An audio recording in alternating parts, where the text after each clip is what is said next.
Bien, el día de hoy vamos a seguir adelante con estos temas marcados en esta guía para aproximarnos a este texto de Karl Popper titulado La lógica de la investigación científica.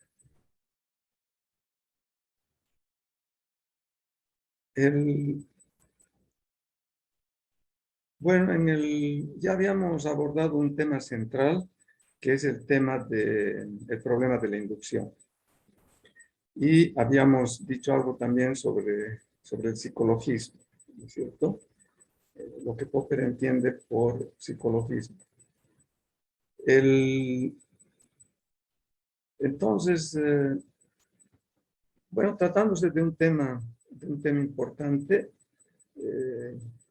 podemos puntualizar señalando que en la comprensión de las reformas que propone Popper y del cambio del método eh, demarcación entre ciencia e ideología, ¿no? Proponiendo, digamos, proponiendo como novedad el método deductivo de la contrastación, juega un rol importante el identificar los problemas que él entiende como propios de la psicología. En este entendido, habíamos avanzado un concepto que es bien importante para entender este aspecto, y es la diferencia de Blau. Esto no está en Popper, está en otro autor posterior a Popper, donde distingue la inducción de la aducción, examinando, si se quiere, el desarrollo de las ideas, o más bien de manera más específica, el desarrollo de la ciencia, ¿no es cierto? El desarrollo de las ideas en ciencia. Se puede pensar que una buena parte de los enunciados han tenido como origen observaciones de la realidad, de manera que estas observaciones han llevado a proponer hipótesis, ¿no es cierto? Entonces, lo que hace diferente en esto de inspirarse en la realidad para proponer hipótesis, de lo que proponen aquellos que son partidarios de la inducción como método de demarcación de la ciencia, la diferencia está en que los inductivistas creen que la multiplicación de los ejemplos particulares lleva automáticamente a la posibilidad de formular enunciados de corte general como un proceso en el cual se sigue una regla, ¿no es cierto? Bueno, eso lo hemos dicho que eso no es posible por razones, digamos, que tienen que ver con la lógica de las proposiciones. Pero lo que sí, Blau salva, digamos, este procedimiento de enunciar las hipótesis con lo que él denomina la aducción. Bueno, ¿qué dice Popper al respecto?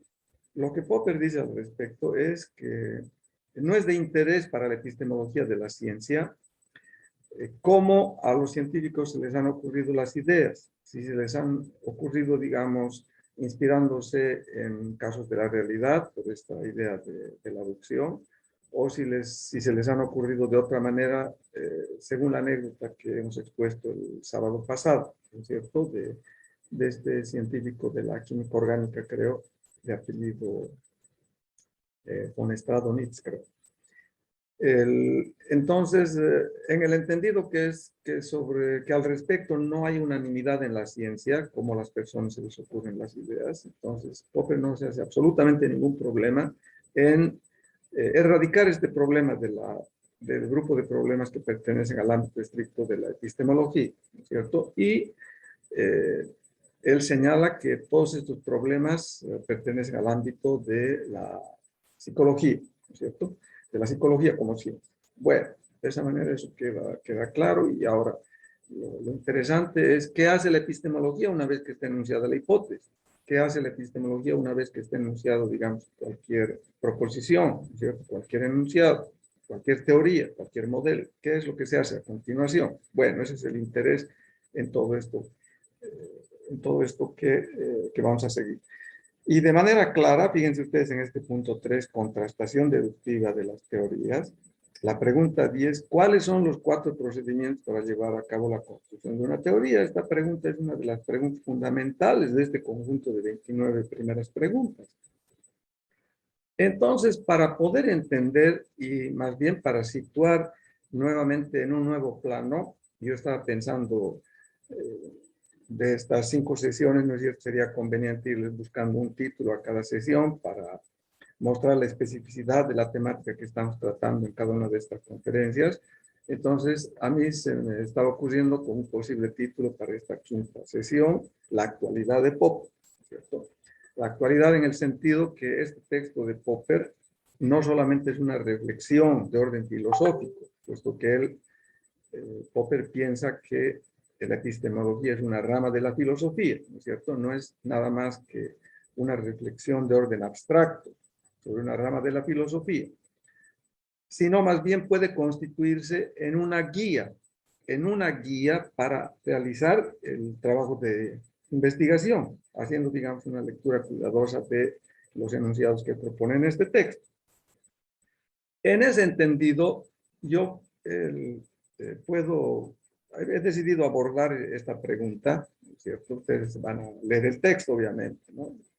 Y van a ver que lo que él propone, digamos, en estos 4 procedimientos es un conjunto de reglas que se pueden perfectamente identificar con lo que hacemos aquellos que nos hemos dedicado, digamos, a seguir el precepto de Bertrand Russell, ¿cierto?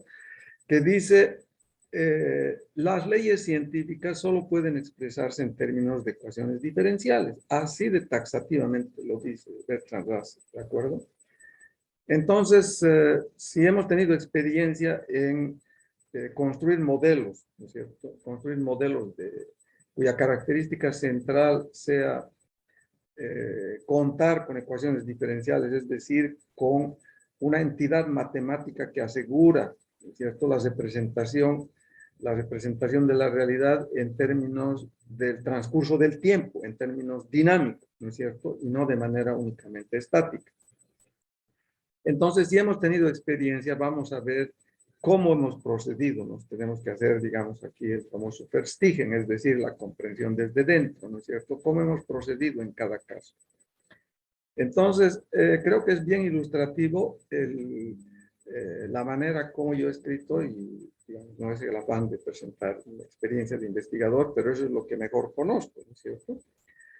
Cómo he escrito el primer modelo, es decir, cómo se ha dado esta ruptura entre hacer algo, digamos, que ha sido todo completamente nuevo, novedoso para mí, ¿no es cierto? Y nada, pues el tiempo que me tocó vivir como estudiante, como universitario, ¿no? En el cual en absoluto no me había propuesto, o en todo caso no había llegado a escribir ningún modelo, ¿no? Bueno. Entonces resulta que yo trabajaba en Cordecruz, lo que era Cordecruz, el año 1990, estamos hablando más o menos. Y estaba trabajando en el seno de un grupo bastante numeroso de cientistas sociales que habían recibido como encargo el hacer el diagnóstico socioeconómico de las colonias de agricultores establecidos en el norte de Santa Cruz. Bueno, entonces ahí yo tuve la suerte de ser, digamos, invitado en un grupo que tenía mucha experiencia de campo durante muchos años. Estos economistas, ingenieros agrónomos básicamente, pero también sociólogos, habían cosechado pues una experiencia en el trato, digamos, con los campesinos, ¿cierto? De 5, 10 años, llevaba mucho tiempo trabajando en las colonias. Entonces, eso les da pues un conocimiento de primera mano sobre lo que era la actividad económica, la actividad social en las colonias. Y en particular, había un economista que era una persona con mucha iniciativa para la comunicación. Y resulta que como yo me he visto de que digamos, no me hacía absolutamente ningún problema para escuchar lo que este colega economista me contaba. Entonces he podido asimilar una experiencia extraordinaria que yo no la he vivido en absoluto, ¿no? Pero nada más que por la representación que él se había hecho de todo lo que había visto, empecé a darme cuenta que el proceso de la colonización, desde el momento que el campesino, digamos, joven, como de 18 años, se instala ahí en el norte de Santa Cruz, en plena selva, ¿no es cierto? Lo que los campesinos colonizadores llaman el Monte Alto, ¿no? Monte Alto, hay que ver el Monte Alto para saber lo que es el Monte Alto. Son árboles, los árboles de la selva virgen. Y cuando uno ve los árboles así altos, ¿no es cierto? Ahí, ¿no es cierto? Se da cuenta de que no ha visto árboles de esa altura en ningún otro contexto geográfico. Esa es la experiencia que yo tengo, ¿no? Cuando una de las salidas que hicimos al campo, el famoso Monte Alto, había sido el Monte Virgen con unos árboles altísimos, ¿no?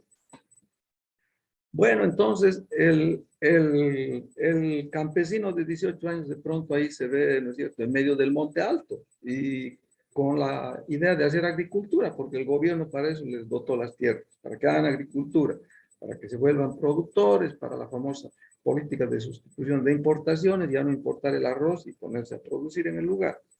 Bueno, entonces, ahí todo ese proceso, pues, desde que ya ven ustedes, no es lo mismo encontrarse en ese momento que verlo al campesino un año después, 5 años después, 15 años después, ¿no es cierto? No, pues las condiciones son muy diferentes. Y lo extraordinario del caso es que ese campesino, digamos, que digamos, también hay que ver eso, cuando uno ve, digamos, lo que ha sucedido es una suerte de epopeya, porque estas personas, digamos, lo mismo que para, para ponernos, digamos, en el plano en el que me parece importante ver las cosas, ¿no? Lo mismo que Colón, por ejemplo, cuando se lanzó al mar, ¿no es cierto? Se lanzó a lo desconocido, ahí en busca de la India, ¿no?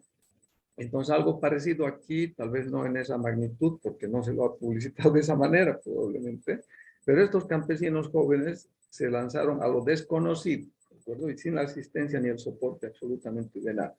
Probablemente el único ejemplo ahora comparado es el de los menonitas, ¿no? El de los menonitas que se lanzan a todas las fronteras agrícolas, así incluso aquellas que no han sido exploradas, y se van con toda la familia para instalarse ahí, ¿no es cierto? Y ponerse a producir. Bueno, entonces estas cosas, como les digo, por el hecho de que no cuentan con ese aparato publicitario que cuenta, por ejemplo, la economía norteamericana, ¿no es cierto?, para engrandecer a sus héroes.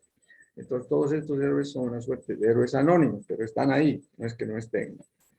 Bueno, entonces esa es la idea de hacer una representación de ese proceso, ¿no? Y yo vi de que no, pues aquí había algo extraordinario en, en esto en esta aventura, digamos, de la colonización. Entonces, lo primero, ya ven ustedes, cuando uno se pone a construir una teoría, ¿no? Cuando el cientista social se pone, el economista, digamos, en mi caso, se pone a construir una teoría, ¿no? Que no la agarra de los libros, obviamente, no agarra el libro y se pone a sacarle fotocopias para después dar su examen, digamos, sobre las cosas que ya están escritas, en absoluto, sino que asume el desafío de sacar las cosas de su cabeza, ¿no? Y en esto, digamos, hay referencias en la mitología griega, por ejemplo, ¿no? Que Atenea sale de la cabeza partida de Zeus, ¿no es cierto? Hecha y armada, o sea, Atenea, que es la diosa de la guerra y de la sabiduría, ¿no es cierto? Zeus, que era su padre, se le parte la cabeza y ella sale. Entonces, algo así sale de la cabeza el modelo, ¿se dan cuenta? Eso es lo extraordinario, sale de la cabeza de la persona. Bueno, entonces, lo primero, ¿no? Es de toda esta historia, ¿no es cierto?, que cuenta este colega economista, armar un conjunto de proposiciones, de enunciados, que todavía no tienen en absoluto la forma de ecuación, ¿no? Entonces, ese es el primer elemento, yo creo, que siguiendo y no traicionando en absoluto lo que es lo que propone Popper en este texto, ¿no es cierto? ¿Cuáles son los 4 procedimientos para llevar a cabo la construcción de la teoría? Ese es el primer momento de la construcción de la teoría, ¿no es cierto? Empezar a formular enunciados. Formular enunciados, eso hay que tenerlo claro. Claro, si son modelos sencillos, como en todo este tiempo que hemos venido trabajando en la maestría, ¿no? Con este programa del diplomado en investigación, ahí no nos hemos complejizado la situación. Hemos armado modelos de una ecuación, pero eso no significa que no sea modelo, ¿de acuerdo? Hemos armado modelos en los cuales hemos puesto en relación las variables explicativas y las explicadas.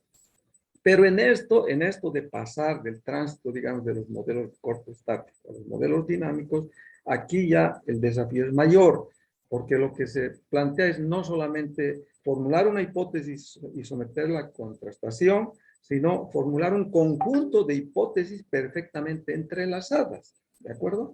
Bueno, entonces ahí viene el primer desafío, tenerlas todavía formuladas de manera textual, si ustedes quieren.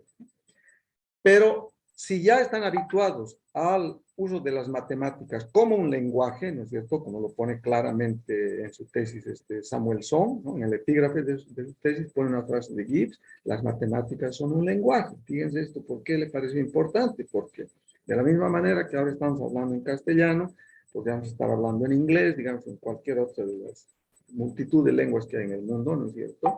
Podemos hablar utilizando el lenguaje riguroso de las matemáticas. ¿De acuerdo? Bien, entonces el segundo elemento es poner esas proposiciones, ¿no es cierto?, bajo la forma de ecuaciones. Y una vez que usted ya las tiene escritas las ecuaciones, obviamente tiene que fijarse cuáles de ese conjunto de ecuaciones las puede clasificar.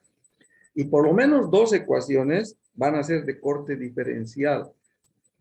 De corte diferencial, es decir, por lo menos 2 ecuaciones van a asegurar en el conjunto del modelo el papel del motor. Entonces, póngase a pensar lo mismo que un automóvil, ¿no es cierto? No se va a mover, se va a quedar bien parqueado en el sitio si carece de un motor, ¿no es cierto? Entonces, de la misma manera, el modelo no va a poder mostrar, se va a quedar bien quieto ahí, no va a representar, digamos, la realidad en el transcurso del tiempo, en el caso en el que no tenga, digamos, al menos un par de ecuaciones diferenciales, ¿de acuerdo? Bueno, entonces, aquí ya, claro, podemos abundar un poco, ¿no? Pero en el tema de formular ecuaciones, hay ciertas ecuaciones que son de carácter tecnológico, es decir, que ponen de manifiesto lo que es el estado de la ciencia, por ejemplo, el estado de la agricultura, cómo se produce arroz, por ejemplo, en este caso, combinando pues los insumos, básicamente capital y trabajo, ¿no? Entonces ahí hay el tema de los rendimientos, todo lo que es la ciencia agronómica que acude en nuestro auxilio para ayudarnos, digamos, a hacer una representación de la realidad. Entonces hay las ecuaciones de corte tecnológico. Otro grupo de ecuaciones que son igualmente fundamentales son aquellas que representan identidades contables, ¿de acuerdo? Para que el modelo esté en equilibrio. Si usted tiene unos ingresos, unos gastos, ¿no es cierto? Entonces tiene que tener también unos ingresos en magnitud equivalentes para que haya, digamos, una relación de balance, una relación de equilibrio. Entonces, son otro tipo de ecuaciones, son diferentes, pero aquí también el modelo comporta ese tipo de ecuaciones, ¿no? Ahora yo les digo, no es que exista una lista y que usted pase la lista y decir, bueno, aquí están las diferenciales, las tecnológicas, no en absoluto. Aquí me interesa, digamos, poner un ejemplo que probablemente ustedes lo pueden ver más rápidamente, pero en todo este tiempo de la pandemia, sobre todo en los primeros meses, ¿no? Ahí no sabíamos exactamente cómo venían los virus, ¿no es cierto? Entonces, en el afán de protegerse, yo opté por hacerme yo mismo el pan, porque uno no puede dejar, digamos, de comer pan, si tiene el hábito de comer pan todos los días, en el desayuno, el almuerzo, la cena, bueno, entonces tiene que aprender a hacer el pan, pues no queda otro. Entonces, ahí fíjense ustedes en esto del aprendizaje, hay pues una frase que usan los panaderos, y es, la masa pide el agua, ¿se dan cuenta? Porque la masa del pan, es decir, la harina, que ya es el estado en el que se encuentra la harina, ¿no es cierto? Hay que ir añadiendo el agua de a poco porque si no tiene agua suficiente, nada, pues no se logra, digamos, darle forma a la masa. Y si hay agua en exceso, no, entonces va a ser una calamidad, pues, ¿no es cierto? Usted va a tener una masa imposible de manejar y de darle la forma de los pancitos. Bueno, entonces hay ese concepto de que la harina pide el agua pidiendo, digamos. Aquí ocurre lo propio en el modelo. El modelo, las ecuaciones van pidiéndole, ¿se da cuenta? ¿Y cómo se expresa lo que el modelo en construcción le va pidiendo? Por las variables que usted va inscribiendo en cada ecuación. Entonces, en la primera ecuación usted pone 2 o 3 variables. Esa ecuación solo digamos, va a permitir, ¿no es cierto?, establecer los valores de una variable, del conjunto de las 3. Entonces, las otras 2 necesitan su ecuación correspondiente. Eso es lo que les digo. El modelo, a medida que se va desarrollando, le va pidiendo las nuevas ecuaciones, sin importar si son de carácter diferencial, si son identidades contables, si son relaciones de corte tecnológico. ¿Se dan cuenta? Bueno, entonces, ya ven ustedes la primera fase, los enunciados, ¿no? Los enunciados textuales, si ustedes quieren, ¿no? Bajo la forma de hipótesis. Después esas hipótesis las transforma en ecuaciones, algunas de las cuales de corte diferencial, ¿no es cierto? Y después ya usted se pone pues a hacer los controles, ¿no? Entonces, en esto de escribir ecuaciones, hay 2 entidades que compone cada ecuación: las variables endógenas y los parámetros. De manera que para usted no empezar a hacer una extraordinaria confusión, ¿no es cierto?, en el proceso de escribir su modelo, tiene que diferenciar las variables endógenas y esto, digamos, siguiendo la tradición, le pone una letra mayúscula y los parámetros le pone una letra minúscula. ¿Cuál es la diferencia entre variables endógenas y parámetros? Las variables endógenas, los físicos las llaman variables de dinámica rápida, mientras que los parámetros las denominan variables de dinámica lenta. ¿Se dan cuenta? No es que los parámetros no cambien, pero la magnitud, digamos, de tiempo que tiene que transcurrir para que haya un cambio en el parámetro es mucho más grande que el tiempo que transcurre en el movimiento, digamos, en la dinámica de las variables endógenas. Por eso es de que para fines, digamos, de las matemáticas, los parámetros se pueden considerar como constantes. Esa diferencia es fundamental. Bueno, entonces ahora para ver la consistencia del modelo, usted tiene que tener exactamente el mismo número de variables endógenas que de ecuaciones. Así que ahí ya empieza, digamos, su contabilidad una vez que usted ya sacó de la cabeza el modelo, ¿no? El modelo con la consistencia que usted le da, la consistencia por el conjunto de enunciados que usted ha logrado poner bajo la forma de ecuaciones, lo somete a un control y cuenta cuántas variables endógenas tengo. Tengo 7, entonces tengo que tener 7 ecuaciones. ¿Tengo las 7? Sí, bueno, genial, ya he pasado el primer control. ¿De acuerdo? Entonces, si es así, si usted ya pasa ese control, ya puede darse por satisfecho de que el modelo es muy probable de que sea una adecuada representación de la realidad, porque de eso se trata el modelo, ¿de acuerdo? El modelo en el ámbito propio al cual pertenece, que es, digamos, este ámbito de la creación, ¿no es cierto? Digamos aquí, si usted fuera, digamos, un religioso de tipo panteísta, ¿no es cierto? Entonces aquí usted estaría pensando que se le ha dado la posibilidad de compartir uno de los atributos más importantes de la divinidad, cuál es el acto de crear. ¿Se da cuenta? Entonces usted se ha convertido en una especie de co-creador. ¿Por qué? Porque ha sacado de la nada, ¿no es cierto?, una entidad que va a tener una vida propia en el mundo de los modelos. ¿Se da cuenta? Entonces ya ahí usted ya ha hecho algo que va a tener vida propia en ese mundo, ¿no? Que no es el mundo de la realidad.